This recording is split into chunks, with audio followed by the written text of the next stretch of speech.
Belly fat रहने का बहुत जो रीज़न है वो है रात को लेट से खाना खाना और रात को सोना कम या लेट से सोना। क्या चीज़ें अवॉइड करनी है बेली फैट कम? अवॉइड सबसे ज़्यादा जो हमको करना है वो ज़्यादा चीनी, ज़्यादा सॉल्ट। राइट हैंड फॉरवर्ड करेंगे, right knee forward, left hand forward, left knee forward, knees down, come down.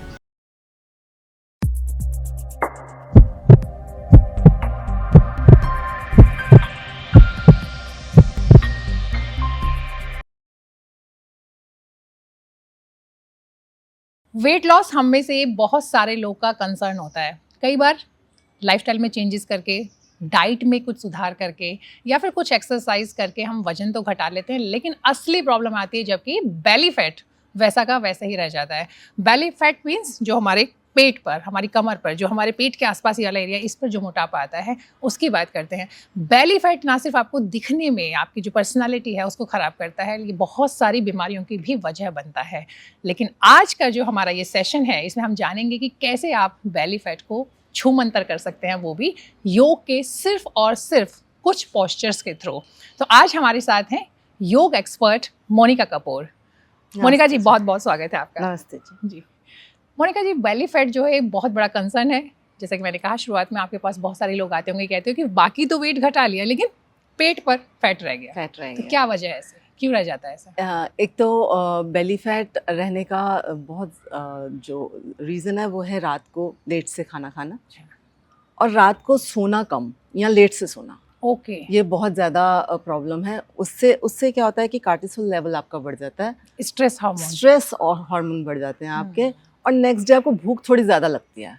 और जब भूख ज़्यादा लगती है, आप देखिए, बेली फैट या कोई भी फैट खाना ज़्यादा खाने से ही होता है। तो बेली फैट ज़्यादा हो जाता है क्योंकि हमारा कभी कभी इसको कार्टिसोल बेली भी बोला जाता है। ओके। हाँ जी जी, बिल्कुल पतले लीन से लोग होते हैं बट उनकी बेली बाहर निकली हुई है, तो उसको कार्टिसोल बेली के नाम से भी जाना जाता है आजकल। क्योंकि वो हाई हो जाता है स्ट्रेस, रात को नींद भी पूरी नहीं होती, मॉर्निंग में आप फ्रेश नहीं होते, बट आपका दिमाग जाता है खाने की तरफ, आप खाना ज़्यादा खाते हो नेक्स्ट डे। और अगर ये पैटर्न ही चल रहा है, किसी एक दिन हो गया कोई बात नहीं, कभी कभार शादी हो गई, कुछ हो गया तो कोई बात नहीं, बट अगर ये रोज़ का पैटर्न है तो एवरी डे आप इस रट के अंदर, इसी साइकिल के अंदर फंस जाते हो और फिर आपका बेली फैट निकल जाता है और आप कहते हो अरे मैं तो बिल्कुल पतली हूँ, मैं ये भी करती हूँ, मैं वो भी करती हूँ, पर सिर्फ बेली ही क्यों है। और अगर आप स्ट्रेस बहुत ज़्यादा ले रहे हो, कॉर्पोरेट सेक्टर में भी आप काम कर रहे हो तो बहुत स्ट्रेसफुल काम है, तो उस वजह से भी आपका बेली में फैट आ सकता है।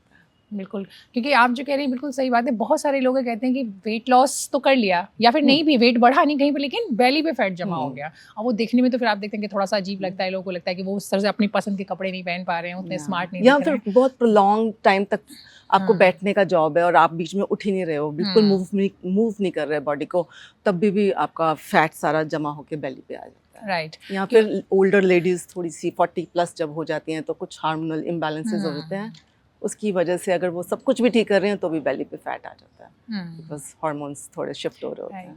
इसमें सबसे बड़ा कंसर्न ये है कि अभी बहुत सारी स्टडीज आई जो कि ये प्रूव करती हैं कि जब आपका बेली फैट होता है तो वो आपके हार्ट के लिए खतरनाक है। अगर आगे लंबे टाइम तक आप नहीं घटा पाते हैं उसको, बढ़ता रहता है। आपके ओवरऑल जितने भी फैटी लिवर के सारे इश्यूज आते हैं वो कहीं ना कहीं कनेक्टेड है उसके साथ, यहाँ तक कि आपके डायबिटीज होने के चांसेस भी बढ़ जाते हैं। तो बेली फैट तो खतरनाक है, ये तो तय है। बिल्कुल। तो एक तो आपने बताया कि लाइफस्टाइल की प्रॉब्लम है जिसकी वजह से ये बढ़ता है, 2-3 चीज़ें आपने हमारे साथ शेयर की।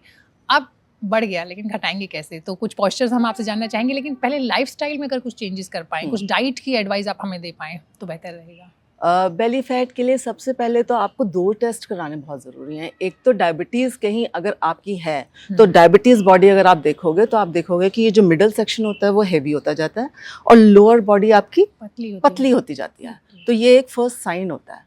तो आप सबसे पहले अपना इंसुलिन रेजिस्टेंस चेक कराएंगे कि हाँ कोई डायबिटीज़ जैसे इश्यू तो नहीं है।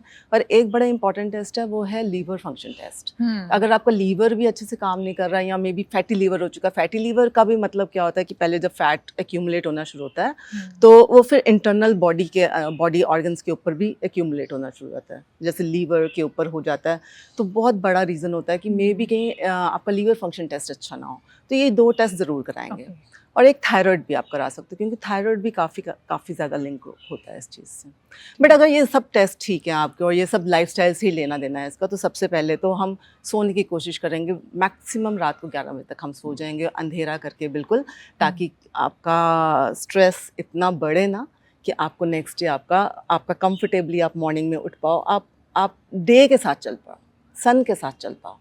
तो आपका ऑटोमेटिकली रिड्यूस होना शुरू हो जाएगा, अनटिल अनलेस आप अगर उसको डाइट और एक्सरसाइज कुछ साथ में डाल रहे हो तो। परफेक्ट। और अगर हम डाइट की बात करें तो बहुत अच्छी डाइट है हमारी, मिल्क या मिल्क प्रोडक्ट्स बहुत अच्छे हो सकते हैं हमारे। मिल्क को छोड़ के कई लोगों को मिल्क सूट नहीं करता, तो कर्ड और पनीर घर का बना हो तो बहुत अच्छी बात है। इन दोनों प्रोटीन आप बोल रहे हैं कि हाई प्रोटीन भी हो गया, बट ये जो हमारा मिल्क वाला प्रोटीन है वो दैट इज वेरी गुड। अच्छा, ओके। जो मिल्क वाला प्रोटीन है वो बहुत अच्छा है हमारे लिए। और नॉन वेज हैं तो वो भी एग्स खा सकते हैं, एग्स बहुत अच्छा प्रोटीन है, कंप्लीट प्रोटीन है बिल्कुल। अगर हम बात करते हैं कि कोई ब्रेकफास्ट, कोई कुछ ऐसी चीज़ की जो हम नॉर्मली इंक्लूड कर लें, तो मेरे ख्याल से fruit yogurt is the best option to add in the breakfast. कि आप अपना घर का जमा हुआ दही लें, उसमें जो भी हमारी बेरीज़, स्पेशली जो इस टाइम बेरीज़ आ रही हैं, स्ट्रॉबेरीज़ हो गई, ब्लूबेरीज़ हो गई, ये सब चीज़ें ऐड करके कुछ नट्स डाल के इनका हम ब्रेकफास्ट कर सकते हैं आराम से। ओके। फिलिंग भी होता है और बेली फैट के लिए बहुत अच्छा होता है। क्या बात है, ये तो अच्छा है कि अगर सुबह में आपने ब्रेकफास्ट ऐसा हाँ कुछ जी, किया और ये फिलिंग होता है, ऐसे आप भूखे नहीं रहते उसके अंदर, आपका स्टमक अच्छे से कंफर्टेबली फिल हो जाता है। और कोई डाइट में आपको कोई और एडवाइस? अगर हम नॉन वेज की बात करें, आई मीन जो लोग नॉन वेजिटेरियन खाते हैं तो उनके लिए एग ऑमलेट बहुत अच्छा रहता है, बट उसके अंदर से एग सब येलो निकाल के बहुत वाइट खाना शुरू कर देते हैं, 6-6, 7-7 एग वाइट्स खाना शुरू कर देते हैं। वो हमें ज़रूरत नहीं है, हमारा नीड नहीं है उस तरीके की।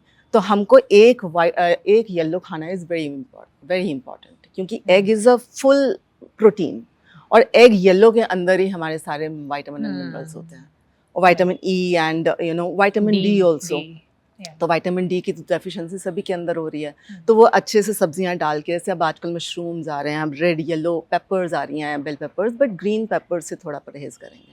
तो इन सब चीज़ों को डाल के और अच्छा सा ऑमलेट बनाकर आप खा सकते हो, एज इट इज़ भी खा सकते हो, या फिर उसके साथ 1 स्लाइस ऑफ ब्रेड आपको लेना हो तो ले लो। It is also very fulfilling breakfast. अच्छा, लेकिन ग्रीन कैप्सिकम क्यों हमें ग्रीन कैप्सिकम से कई बार एसिडिटी की प्रॉब्लम होती है, ब्लोटिंग की प्रॉब्लम होती है लोगों को, जिनका डाइजेशन बहुत अच्छा नहीं होता। और रेड एंड येलो थोड़ा स्वीटर साइड पे होता है। थोड़ा सा डाइट में तो आपने बताया कि ब्रेकफास्ट के 2 एग्जांपल आपने दिए। लंच में हमें क्या खाना और क्या अवॉइड करना है, पर्टिकुलरली बेली फैट के लिए? लंच में अगर बेली फैट की बात करें तो हम बैलेंस्ड मील खाएं तो बहुत अच्छी बात है। जैसे कि दाल और राइस बैलेंस रहता है, कोई भी दाल और राइस को हम वेजिटेबल राइस बना सकते हैं, ताकि उसके अंदर फाइबर भी चला जाए, प्रोटीन भी आ जाए, और हमारा कार्बोहाइड्रेट भी आ जाए, और साथ में हम दही फिर खा सकते हैं इसके साथ। और नॉन वेज की बात करें तो हम आजकल फ़िश आ रही है, तो हम ग्रिल फिश के साथ थोड़े यही वाले वेजिटेबल राइस जो मैंने आपको बताया वो खा सकते हैं। इट इज़ अ कंप्लीट मील।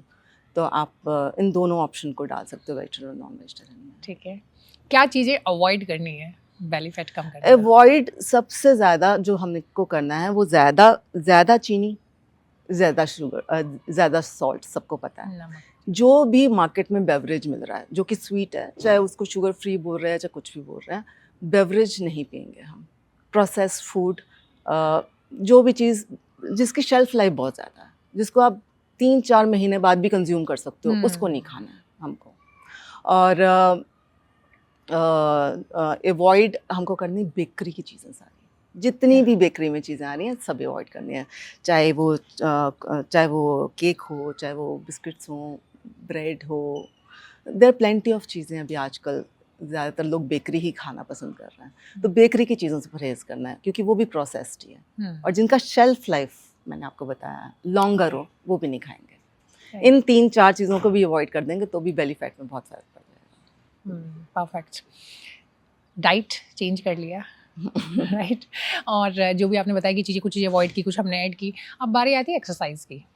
और पर्टिकुलर लोग वही, जैसे मैंने शुरुआत में कहा था कि लोग पूरा वेट तो घटा लेते हैं लेकिन उनको लगता है कि यार इस पोर्शन पे रह गया। तो हम चाहते हैं कि आप हमें कुछ ऐसे योगा पोस्चर्स, बिकॉज आप योगा एक्सपर्ट हैं, तो कुछ ऐसे योगा पोस्चर्स बताएं जो कि बेली फैट को पक्का कम कर देंगे। पहले तो मैं ये बोलना चाहूँगी कि स्पॉट रिडक्शन जैसी कोई चीज़ नहीं होती, बट फिर भी बेली Correction. के लिए, हाँ, Correction. बेली के लिए हम 2 से 3, क्योंकि सारे पोस्चर्स के साथ में ये और ऐड कर सकते हैं हम, जो मैं आपको बताने वाली हूँ। पहले तो मैं जो सबसे पहला पोस्चर बताऊंगी, मैं उन लोगों के लिए बताऊंगी जो बिल्कुल कुछ ज़्यादा नहीं कर सकते हैं। Okay. तो वो लेट जाएंगे मैट पर। आप लेट जाइए सीधा, आर्म्स साथ में रखिए, पाम्स। अब लोअर, जो आपका लोअर बैक है वो थोड़ा एलिवेटेड है अभी। अब कॉन्शियसली लोअर बैक को डाउन कर लेंगे मैट की तरफ और टोज को पुल करेंगे नीज की तरफ। लूज करेंगे टोज को भी और लोअर बैक को भी। फिर से लोअर बैक को नीचे लगाएंगे मैट की तरफ, टोज को नीज की तरफ पुल करेंगे। सभी आपके कोर के मसल्स एंगेज रहेंगे इसके अंदर। ये कोई भी एज, कोई भी लोग कर सकते हैं, बट मैट के ऊपर ही करेंगे, बेड के ऊपर नहीं करेंगे। बेड पे नहीं हो पाएगा, इसका सरफेस नीचे हार्ड चाहिए हमें। और दूसरी में कैट पोज सभी को पता है। हाथों को शोल्डर के लेवल पे रखेंगे, नीज को हिप की लेवल पे रखेंगे। ये कैट पोज है। ओके, अब नेवल को स्पाइन की तरफ लेकर जाएंगे और चिन को हार्ट की तरफ लेकर जाएंगे, लाइक दिस। तो स्पाइन हमारी राउंड हो जाएगी। अब आपके नीज को उठाएंगे, 1, 2, और हाथों में वेट डाल देंगे। आपके सारे कोर मसल्स जो हैं वो एंगेज हैं इस टाइम पर। नीज को नीचे रखेंगे और चाइल्ड पोज में फिर से चले जाएंगे। आपको लग रहा है कि आप ये अच्छे से कर सकते हो?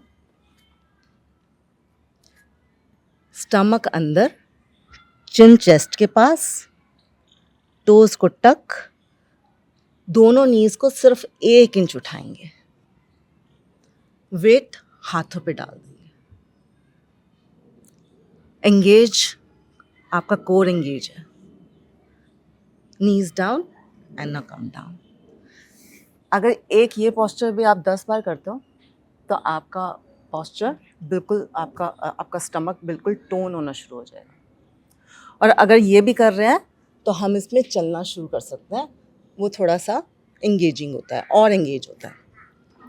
पुल करेंगे स्टमक को, चिन को चेस्ट की तरफ लेकर जाएंगे, बॉडी वेट को पाम्स पे रखेंगे, टक करेंगे, नीज को ऊपर करेंगे, राइट हैंड फॉरवर्ड करेंगे, राइट नी फॉरवर्ड करेंगे, left hand forward, left knee forward. Once again, right hand, right knee, left hand, left knee, knees down, come down. इससे सारा कोर आपका एंगेज हो जाता है। एक और पोस्चर है, उसमें आप लेट जाएंगे, फोरहेड डाउन रखेंगे, आर्म्स साइड पे रखेंगे और फीट फ्लैट रखेंगे। सिर्फ फोरहेड ऊपर करेंगे और चेस्ट ऊपर करेंगे। आपके टोज को डाउन रखेंगे और चेस्ट को ऊपर उठाते जाएंगे। अब आर्म्स उठाएंगे, राइट हैंड को राइट हील की तरफ लेकर जाएंगे, लेफ्ट को लेफ्ट हील की तरफ, एंड डाउन करेंगे। इसमें सारा वेट आपने स्टमक पर डाला है। इसको और एडवांस करेंगे। फिर से लेट जाएंगे, हेड उठाएंगे, चेस्ट उठाएंगे, आर्म्स उठाएंगे। अब इस टाइम पे लेग्स भी उठाएंगे एंड थाइज भी उठाएंगे। Now all your body weight on your stomach. फिर राइट हैंड को राइट हील, लेफ्ट हैंड को लेफ्ट हील की तरफ लेकर जाएंगे और नेक को रिलीज रखेंगे। ब्रीथ करते रहेंगे स्टमक के थ्रू। आपका ब्रीथ स्टमक पे फील होना चाहिए। थोड़ा ब्रीथ डीप करेंगे, लाइक दिस। नीचे जाएंगे, इसको भी 10 बार प्रैक्टिस करेंगे। इससे स्टमक का मसल्स एंड आपका बैक मसल, जब आपकी बैक स्ट्रांग नहीं है तो आपका स्टमक जो है बाहर निकल जाता है। जिनको भी लोअर बैक की प्रॉब्लम होती है उनको स्टमक बाहर निकल जाता है, क्योंकि उनके स्टमक को सपोर्ट करने के लिए लोअर बैक मसल्स इतने स्ट्रांग नहीं है। तो ये वाले पोस्चर से लोअर बैक भी स्ट्रांग होता है और स्टमक। राइट।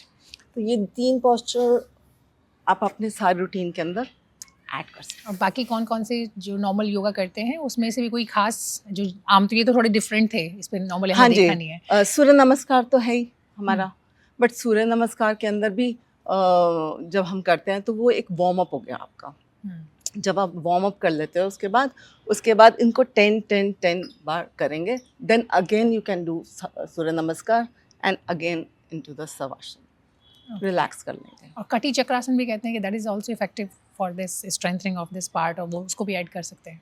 उसको भी ऐड कर सकते हैं, ऐड, हाँ जी ऐड कर सकते हैं। बट ये 3 पोस्चर हमको इसलिए इजी लगे और इसलिए बताने में यहाँ अच्छा लगा कि जो फर्स्ट पोस्चर हमने बताया था वो कोई भी एज के लोग कर सकते हैं और कहीं भी कर सकते हैं, बस फ्लैट उनको सरफेस चाहिए।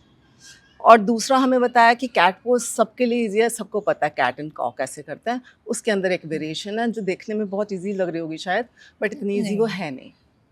और ये एंड वाला जो पोस्चर हमने बताया वो इसलिए बताया कि लोअर बैक भी इक्वली स्ट्रांग होने चाहिए आपके स्टमक को सपोर्ट करने के लिए। हाँ, तो देखिए ना, हम बेली की बात कर रहे थे, उसके साथ साथ हम बैक पे भी हाँ चले जी, गए। क्योंकि बहुत अच्छी- कोर, लोग सोचते हैं कि core is just this, but core is the whole thing. तो इस होल को ही हमको स्ट्रेंथन करना है, तो ही स्टमक अंदर जाए। अच्छा, कोई खास प्रिकॉशन भी लेनी है कि किसको अवॉइड करना है ये वाले पोस्चर्स, और क्या प्रिकॉशन रखना है? नहीं, ज़्यादा किसी को नहीं अवॉइड करना अनटिल अनलेस किसी की सर्जरी हुई हो अगर उसको, या डॉक्टर ने मना किया हो कि नहीं करना। But it is a very very safe postures, तीनों बहुत सेफ पोस्चर्स हैं। इसीलिए मैंने आपको वेरिएशन बताया कि उसको इस तरीके से करना है और इतना हो जाए तो फिर आगे चलना है। अगर आपने वो कैट एंड काउ का फर्स्ट पोजीशन कर लिया तो एडवांस वाला बाद में करेंगे जब आपको स्टेबल लगता है। सेकंड वाले में भी, थर्ड वाले में भी मैंने ऐसे ही बताया कि फर्स्ट आपने वैसे करना और आपको ठीक लगता है तो फिर होल बॉडी स्टमक के पे लेना आहिस्ता तो आहिस्ता। चलिए, हमें पूरी उम्मीद है कि जो पोस्चर आपने बताए इससे जो एक जो कंसर्न है ना कि बेली फैट नहीं जाता है, तो वो लोगों को हेल्प ज़रूर होगी। ये तो हमने बताई थी कि रूटीन में जो बहुत सारे योगा हम लोग करते हैं, योगासन करते हैं, वो तो बहुत सारे लोग जानते हैं। इसमें अच्छी बात ये थी कि जो आपने बताया वेरिएशंस जो बताएं, ये आमतौर पे नहीं पता होता किसी को, और यही मुझे अच्छा लगा कि कुछ नए आसन या एटलीस्ट वेरिएशंस जो है आपने शेयर किया हमारे साथ। और मुझे पूरी उम्मीद है कि जो भी व्यूअर्स हमारे देख रहे हैं उन्हें बेली फैट घटाने में इसका फ़ायदा ज़रूर होगा। थैंक यू सो मच, शुक्रिया। Thank you.